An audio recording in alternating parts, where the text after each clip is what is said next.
Hello বন্ধুরা, আসসালামু আলাইকুম। আমি যে বিষয়টা নিয়ে আপনাদের সামনে কথা বলবো সেটি হলো ন্যায় দর্শনে ঈশ্বর।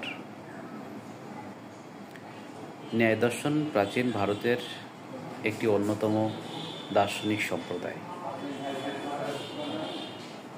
এ দর্শন সম্প্রদায় আত্মাকে দুভাগে ভাগ করেছে, একটা জীবাত্মা, অন্যটি হলো পরমাত্মা। ন্যায় দার্শনিকরা পরমাত্মাকে ঈশ্বর হিসেবে মনে করেন।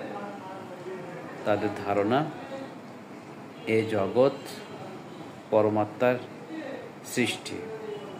ন্যায় দার্শনিকরা মনে করেন জড়, আকাশ, দেশ, কাল, মন, আত্মা এগুলোই নিত্যদ্রব্য।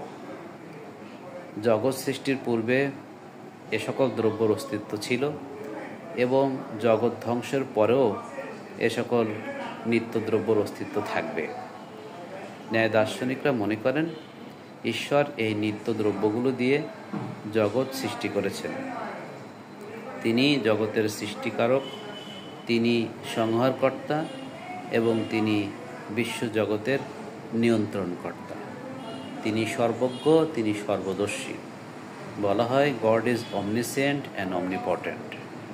ন্যায় দার্শনিকরা মনে করেন জগতের এই নিত্যদ্রব্যগুলো থেকেই বিশ্বজগৎকে সৃষ্টিকর্তা বা ঈশ্বর সৃষ্টি করেছেন। জগৎ সৃষ্টিকারী হিসেবে ঈশ্বরের অস্তিত্ব অস্বীকার করার কোনো সুযোগ নেই।